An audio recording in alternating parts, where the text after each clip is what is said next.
آج ہم انشاءاللہ سستی کے موضوع پر بات کریں گے، کیونکہ سستی جو ہے یہ نفاق کی علامت ہے، اور نفاق جو ہے، منافقت جو ہے، یہ ایک بہت خطرناک بیماری ہے جو سستی سے جنم لیتی ہے۔ سستی کے لیے لفظ عربی میں کسل استعمال ہوتا ہے، اور ہم وہ دعا بھی پڑھتے ہیں نا، اللہم انی اعوذ بک من الہم والحزن والعجز والکسل۔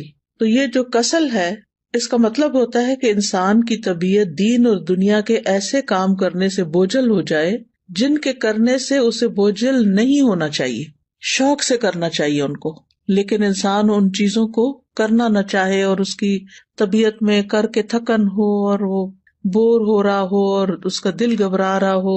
تو سستی جو ہوتی ہے یہ انسان کی دشمن ہوتی ہے، اور اس سے باہر نکلنے کی ضرورت ہوتی ہے انسان کو، کیونکہ یہ زندگی ہمیں ایک دفعہ ملی ہے نا، بار بار تو نہیں ملے گی، اور اگر ہم نے اس کو میکسیمم اچھے کاموں میں استعمال نہیں کیا تو آخرت میں نقصان ہوگا، اور پھر سخت پریشانی ہوگی، اور پھر ہم واپس نہیں پلٹ سکیں گے اور کچھ کر بھی نہیں سکیں گے۔ تو اس لیے بہت ضروری ہے کہ ہم یہیں پر اس دنیا میں ہی اپنی اصلاح کر لیں اور ایسی ساری بیماریوں سے نجات حاصل کر لیں اللہ کے اذن سے، اللہ کی مدد سے۔ تو سستی کی دو اقسام ہیں، ایک ہے عقل کی سستی اور دوسری ہے جسم کی سستی۔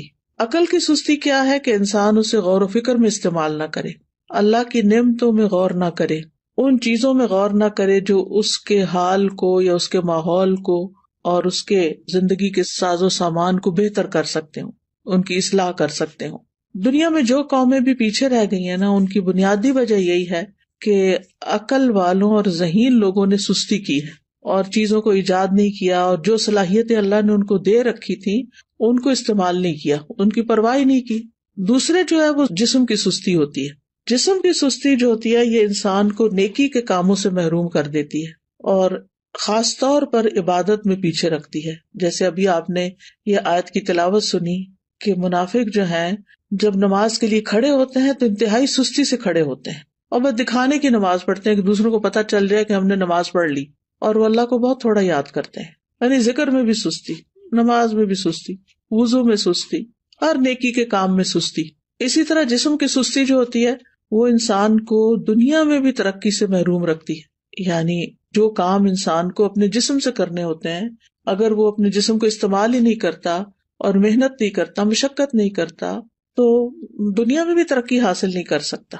نبی صلی اللہ علیہ وسلم جو تھے وہ سستی سے پناہ مانگتے تھے، اور صحیح مسلم میں جو دعا آتی ہے کہ رسول اللہ صلی اللہ علیہ وسلم یہ دعا فرمایا کرتے تھے، اللہم انی اعوذ بک من العجز والکسل والجبن والحرم والبخل واعوذ بک من عذاب القبر ومن فتنۃ المحیا والممات۔ اس کے اور ورژنز بھی ہیں، لیکن صحیح مسلم میں یہ دعا اس طرح آتی ہے، اے اللہ میں عاجز ہونے، سستی، بزدلی، بڑھاپے اور بخل سے تیری پناہ میں آتا ہوں، اور میں قبر کے عذاب اور زندگی اور موت کی آزمائشوں سے تیری پناہ میں آتا ہوں۔ تو انسان جب بے بس ہوتا ہے اور سست ہوتا ہے تو ہر بھلائی سے محروم ہو جاتا ہے۔ ابن قیم کہتے ہیں کہ نبی صلی اللہ علیہ وسلم نے بے بسی اور سستی سے پناہ مانگی کیونکہ یہ دونوں ایک دوسرے کے ساتھی ہیں۔ تو اگر کوئی بندہ کامل عبادت نہ کرتا ہو، مثلا صرف فرض پڑھ لیے، صرف چھوٹی چھوٹی صورتیں پڑھ کے جلدی سے بس سلام پھیر دیا، اور اس بارے میں اپنی اصلاح بھی نہ کرتا ہو، کوشش بھی نہ کرتا ہو، تو یا تو وہ اس پر قدرت نہیں رکھتا، وہ کر ہی نہیں سکتا، بالکل ہی نکما انسان ہے، اور اس کا قدرت نہ رکھنا کیا ہے؟ بے بسی ہے، یعنی ہمت ہی نہیں اس کی، یا وہ اس پہ قادر ہوتا ہے لیکن کام نہیں کرنا چاہتا، اور یہ سستی ہے۔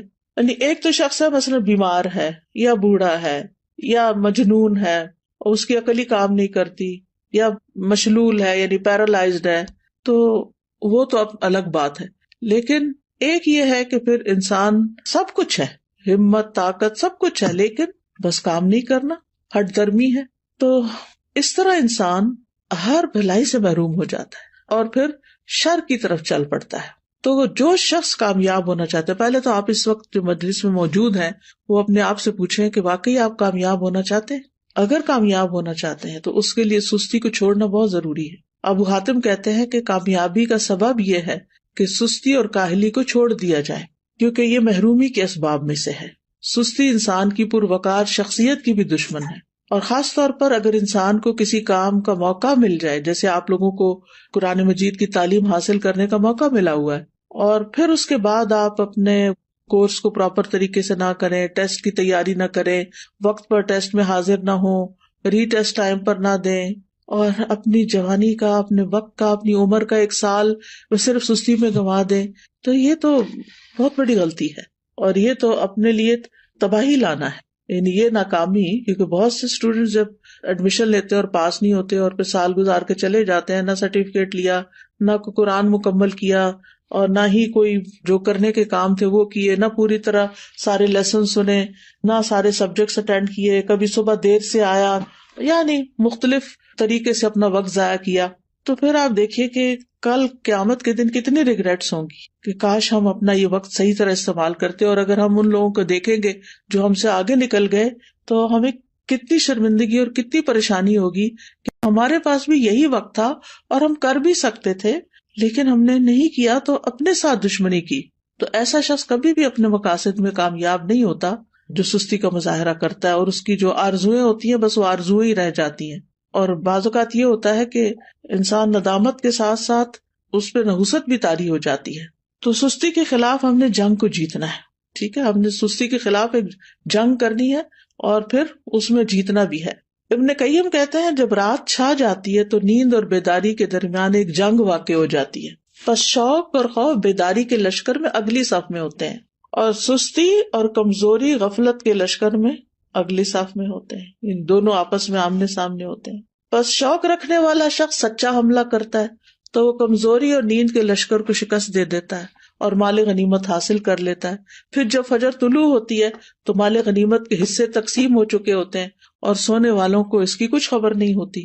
تو جو شخص سستی کا عادی ہوتا ہے پھر آرام پرستی کی طرف مائل ہوتا ہے، تو وہ جب اٹھتا ہے تو بھاری بدن، بھاری سوچ اور پریشانی کے ساتھ اٹھتا ہے. اب یہ ہے کہ اس کی وجوہات کیا ہوتی ہیں، تھوڑی سی وجوہات بھی ہمیں معلوم ہونی چاہیے. سب سے پہلی چیز تو نفاق ہے، اور نفاق کی وجہ سے انسان دینی فرائض میں سستی کا شکار ہوتا ہے، کیونکہ منافق کی نیت اچھی نہیں ہوتی. اگر کوئی کام کرتا بھی عبادت وغیرہ تو ریاکاری دکھاوے کے لیے کرتا ہے، لوگوں کی دنیا کی سزا سے ڈرتے ہوئے ایسے کرتا ہے کہ اگر نماز نہیں پڑھی تو ماں باپ کیا کہیں گے، وہ گھر سے نکال دیں گے، یا یہ کہ پھر میں لوگوں کی نظروں سے گر جاؤں گا. اسی طرح یہ ہے کہ لیسن صرف استاد کے ڈر سے یاد کرنا، قرآن کے شوق میں یاد نہ کرنا، قرآن سے محبت کی وجہ سے یاد نہ کرنا، ڈپلوما کورس کرنا تعلیم القرآن کا لیکن اللہ کی خوشنودی کے لیے نہ کرنا، صرف ماں باپ کی خاطر کر لینا، یا پھر یہ کہ لوگوں کو بتانے کے لیے جی اس نے قرآن پڑھا ہوا ہے. تو ہمیں اپنی نیت کی بھی اصلاح کرنی ہے اور پھر اللہ کی محبت میں یہ کام کرنا ہے اور پورے شوق کے ساتھ کرنا ہے. دوسری وجہ ہوتی ہے آرام پسندی، یعنی انسان اپنے آپ کو کوئی تکلیف نہیں دینا چاہتا، بس آرام ہی کرنا چاہتا ہے. اور تیسرا یہ ہے کہ بعض اوقات انسان کی جو فراغت ہوتی ہے کہ اس کے اوپر کوئی بڑی ذمہ داری نہیں، کوئی اس کے مقاصد نہیں زندگی میں، تو پھر اس کے لیے کوئی موٹیویشن ہی نہیں ہوتی، بس ایسے ہی ادھر ادھر ہاتھ پاؤں مارتا رہتا ہے اور لگ کے کوئی کام نہیں کرتا. اور صحابہ جو تھے وہ فارغ انسان کو سخت ناپسند کرتے تھے. ابن مسعود کہتے ہیں رضی اللہ عنہ، میں اس بندے کو پسند نہیں کرتا جسے میں بالکل فارغ دیکھتا ہوں، نہ وہ دنیا کے کسی کام میں مشغول ہوتا نہ آخرت کے کام میں، بس بیکار بیٹھے ہوتے ہیں لوگ. آپ نے دیکھا ہوگا کہ ہمارے یہاں کتنا عام ہے، پارکوں میں بیٹھے ہیں لوگ، سڑکوں پہ بیٹھے ہیں، فٹ پاتھ پہ بیٹھے ہیں، فارغ ہیں، بینچوں پہ بیٹھے ہیں، کوئی سگریٹ پی رہا ہے، کوئی باتیں کر رہا ہے، کوئی ٹھٹے مار رہا ہے، بس ادھر ادھر کی باتیں. پھر اسی طرح یہ ہے کہ ایک اور وجہ یہ بھی ہوتی ہے عیش پسندی، خوشحالی، کہ انسان کو جب اور لوگ کام کرنے کے لیے خدمت کے لیے مل جاتے ہیں تو پھر وہ خود کام نہیں کرتا اور اس طرح وہ بیکار رہنے کا عادی بن جاتا ہے. لیکن بہت سے عقل مند مالدار لوگ ایسے دیکھے گئے ہیں، وہ کام کر کے خوش ہوتے ہیں، ان کے پاس مال ہوتا ہے، وہ بہت سے خادم رکھ سکتے ہیں لیکن پھر بھی وہ اپنا کام خود کرتے ہیں، اپنی گاڑی خود چلاتے ہیں. اور اگر آپ یہاں پر آ کر آپ دیکھیں تو لوگ ملینئر ہوں گے لیکن اپنی کار خود ڈرائیو کر رہے ہوں گے، اپنا گھر خود صاف کر رہے ہوں گے، اپنا گارڈن خود مینج کر رہے ہوں گے. تو جو عیش پسند لوگ ہوتے ہیں وہ پھر سست ہو جاتے ہیں، اور پھر جب انسان کے اوپر بہت زیادہ سستی آتی ہے تو انسان زندگی کے لطف سے بھی محروم ہو جاتا ہے، کیونکہ جب مصروفیت زیادہ نہیں ہوتی تو پھر انسان بور ہونے لگتا ہے، اور وہ بوریت جو ہے وہ انسان کی صلاحیتوں کی قاتل بن جاتی ہے. پھر اسی طرح ایک اور چیز جو بہت سست کر دیتی ہے انسان کو، وہ ہے زیادہ کھانا پینا. جو انسان زیادہ کھاتا ہے، زیادہ سوتا ہے، اس سے بہت سی بلائیاں چھوٹ جاتی ہیں. اور پھر اسی طرح بہت زیادہ سونا جو ہے، نیند، یہ بھی انسان کو سست کر دیتا ہے.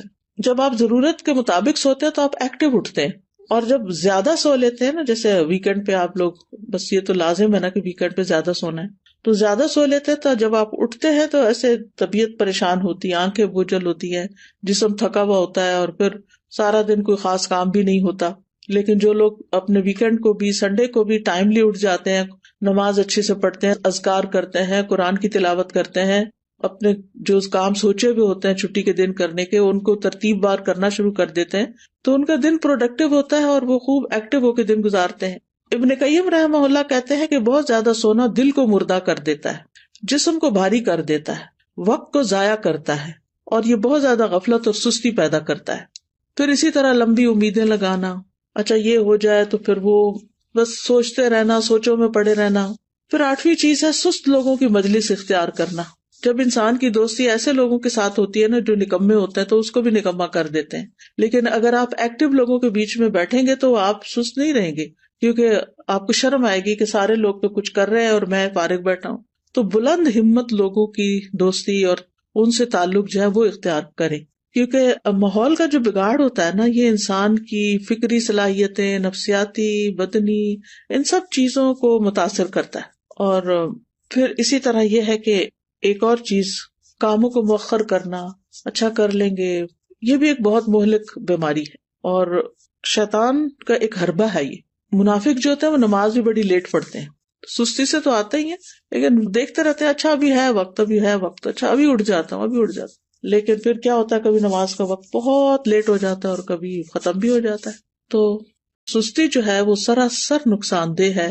ہماری عبادات پر اس کا منفی اثر پڑتا ہے، عبادات میں کوتاہی ہوتی ہے، دل سخت ہو جاتا ہے، دل پہ زنگ لگ جاتا ہے، احساس ذمہ داری ختم ہو جاتا ہے. پھر انسان اپنے آپ کو جھوٹی تسلیاں دیتا رہتا ہے، اچھا پھر میں یہ کر لوں، پھر کل چلا جاؤں گا، پرسوں نکل جاؤں گا. غزوہ تبوک اگر آپ نے پڑھ لیا ہو تو اس میں جو لوگ 3 پیچھے رہ گئے تھے وہ کس وجہ سے پیچھے رہ گئے تھے؟ صرف سستی کی وجہ سے، حالانکہ ان کے پاس سواریاں تھیں. پھر اسی طرح یہ کہ سستی کی وجہ سے انسان کا بڑا قیمتی وقت ضائع ہو جاتا ہے، کیونکہ انسان اس سستی کے وقت کو کسی پروڈکٹیو اور بہت اچھے مفید کام میں نہیں لگا پاتا، انسان کے وقت کی برکت بھی اٹھ جاتی ہے. تو اس لیے بہت ضروری ہے کہ ہم جلد از جلد سستی کا علاج کریں اور اس سے چھٹکارا پائیں.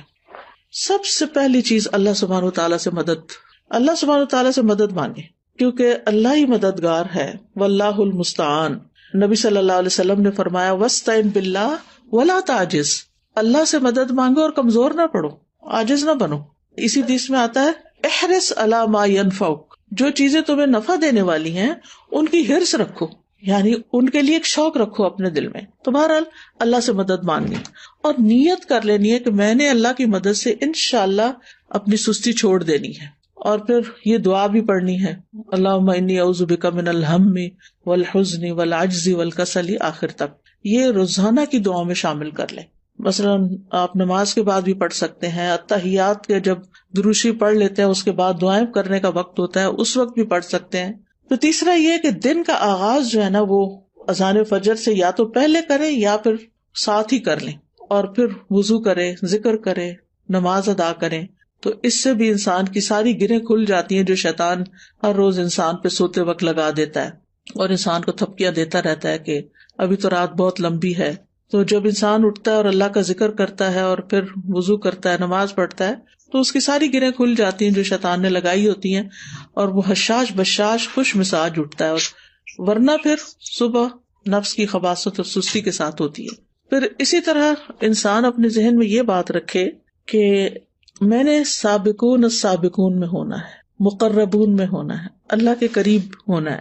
تو اللہ سبحانہ وتعالیٰ کی قربت حاصل نہیں ہو سکتی جب تک کہ انسان اللہ کے راستے میں دوڑ نہیں لگاتا. قرآن مجید میں آتا نا وَسَارِعُوا إِلَىٰ مَغْفِرَةٍ مِّن رَّبِّكُمْ وَجَنَّةٍ عَرْضُهَا السَّمَاوَاتُ وَالْأَرْضُ أُعِدَّتْ لِلْمُتَّقِينَ. ایک دوسرے سے بڑھ کر دوڑو اپنے رب کی بخشش کی طرف اور اس جنت کی طرف جس کی چوڑائی آسمان و زمین کے برابر ہے، وہ متقین کے لیے تیار کی گئی ہے. تقوی والے جو ہوتے ہیں ان سے غلطی ہو جائے، سستی ہو جائے تو فوراً توبہ کرتے ہیں، مغفرت کی طرف دوڑتے ہیں، جنت کا شوق رکھتے ہیں، اللہ کی طرف دوڑ دوڑ کے جاتے ہیں. پھر یہ ہے کہ اس بات کے اوپر پریشان ہونا کہ سستی منافقین کی صفات میں سے، تو میں نے منافقت سے نکلنا ہے کیونکہ منافقت بہت بہت نقصان دہ ہے انسان کے لیے. پھر اسی طرح یہ ہے کہ انسان کا اپنی فوڈ اپنی ایکسرسائز، اپنی سونے جاگنے کے اوقات اور دن بھر ایکٹیو رہنے کے طریقے، ان کے اوپر ورک کرنا. یعنی باقاعدہ آپ دیکھیں گے کہ اپنے آپ کو چیک کریں گے کہ آپ کھاتے کیا ہیں، آپ سوتے کس وقت ہیں، آپ اٹھتے کس وقت ہیں، ورزش کتنی کرتے ہیں، اور باقی اپنے کام کتنے کرتے ہیں، اور دن میں اگر سوتے ہیں تو کتنی دیر سوتے ہیں. قیلولہ کرنا تو اس کو تو پاور نیپ کہتے ہیں، وہ سستی کی بجائے انسان کو اور ایکٹیو کر دیتا ہے باقی دن کے لیے. لیکن گھنٹوں بھر سونا دن کو اور رات کو جاگنا، تو اس سے تو پھر انسان کو فائدہ نہیں ہوتا. یہ تو پھر سستی ہے. پھر اسی طرح یہ ہے کہ ہمت بلند رکھیں، اپنے آپ سے مایوس نہ ہو کہ میں نہیں کچھ کر سکتی، میرا نہیں خیال میں ٹھیک ہو سکتی. نہیں، سب کچھ ہو سکتا ہے. اگر آپ کو کوئی جسمانی کمزوری ہے، کوئی بیماری ہے، تو اس کا علاج کریں، کوئی وٹامنز لیں، اپنی فوڈ ٹھیک کریں، بریدنگ ایکسرسائز کریں، واک کریں، اور پھر اللہ کا ذکر کثرت سے کریں، کیونکہ منافق ذکر نہیں کرتے. پھر فارغ وقت میں مفید اور نفع مند کام کریں، کسی کی مدد کریں، اپنے والدین کی خدمت کریں. اگر آپ ہاسٹل میں ہیں تو ہاسٹل میں مختلف کاموں میں مدد کریں. ضروری نہیں کہ کوئی کہے کہ یہ کر دو تو پھر کریں. بعض لوگ خود بھی، مجھے اچھی طرح یاد ہے جب F8 میں الہدا کا ہاسٹل بھی اور کلاسز بھی ہوتی تھی، تو ایک بچی تھی ماشاءاللہ، وہ لائر تھی. کہنے کا مطلب یہ کہ ہائیلی ایجوکیٹڈ بھی تھی، لیکن شام کے وقت کبھی میرا جانا ہوتا تھا تو میں ماشاءاللہ وہ خود وائپر لے کے باہر کے فرنٹ ایریا کو وائپ کر رہی ہوتی تھی، اس کی صفائی کر رہی ہوتی تھی، اور پھر اس کے بعد گھر جاتی تھی. تو مجھے حیرت ہوتی تھی کہ اللہ نے کتنا اس کے اندر خیر رکھی اس بچی کے اندر، کہ اس کا علم، اس کی قابلیت، اس کا ہنر اس کو اس بات سے نہیں روکتا کہ یہ اس طرح کے معمولی جن کاموں کو ہم معمولی، حالانکہ طہارت تو نصف ایمان ہے، لیکن جن کاموں کو ہمارے کلچر میں معمولی سمجھا جاتا ہے وہ بھی خوشی سے کر رہی ہوتی ہے. تو کچھ لوگ خود سے خود کام نکال لیتے ہیں، اور کچھ لوگوں کے سامنے کام پڑا تو ان کو نظر نہیں آتا. تو ظاہر ہے کچھ لوگوں نے اپنا آخرت کا اعمال نامہ جو ہے اس کو وزنی کرنا ہوتا ہے، تو انہوں نے تو بڑے اچھے اچھے کام کرنے ہی ہوتے ہیں. اور کچھ لوگ ایسے ہیں کہ جنہوں نے بس دنیا کے 4 دن کوئی زندگی سمجھا ہوا ہے اور اس کو جیسے تیسے گزار رہے ہیں. تو کوئی اپنے فارغ گیپس نہیں جانے دیں اپنے دن میں. ہر وقت کوئی نہ کوئی فائدہ مند کام کریں، اور ہر وقت لذت کی تلاش میں نہ رہیں کہ بس جس چیز میں مزہ آئے گا بس میں وہ کروں گی. نہیں، بس جو کرنے کا کام ہے، جو آخرت میں فائدہ دینے والا ہے، وہ مجھے کرنا ہے. آپ کو پتا نا کہ جنت جو ہے وہ ناپسندیدہ چیزوں سے گھیر دی گئی ہے. تو جب ہم اپنے وہ فائدہ مند کام جو بظاہر ناپسندیدہ ہیں ان کو بھی کریں گے تو انشاءاللہ بہت فائدہ ہوگا. پھر اسی طرح فارغ اوقات میں یا جو چھوٹے چھوٹے وقفے ہیں ان میں آپ ذکر اذکار کر سکتے ہیں، قرآن مجید حفظ کر سکتے ہیں، کوئی احادیث حفظ کر سکتے ہیں. لسٹ بنا کے کاموں کی صبح کے وقت ہی رکھ لیں جو کرنے والے ہیں. تو انشاءاللہ آپ دیکھیں گے کہ آپ انجوائے کریں گے، زندگی کو بھی انجوائے کریں گے، آپ کے دل کے اندر ایک راحت ہوگی. پھر اسی طرح یہ کہ کوئی بک ریڈنگ کی عادت ہو، کوئی اور اسی طرح دل پسند مشغلیں ہوں. دل پسند مشغلے سے مراد ہی کو مفید پروڈکٹیو کام جو ہے. پھر اسی طرح یہ ہے کہ ابن الجوزی کہتے ہیں کہ سستی کا سب سے مفید ترین علاج یہ ہے کہ محنت کرنے والے لوگوں کی سیرت میں غور کریں. محنت کرنے والے لوگوں کی سیرت میں غور کریں کہ بڑے بڑے لوگوں نے کیسے کام کیے. بس حیرت ہے اس پر جو نفع کے موسم میں بیکار رہنے کو ترجیح دیتا ہے، اور جب سرمایہ بکھیر دیا جاتا ہے تو اس کے حاصل کرنے کو چھوڑ دیتا ہے.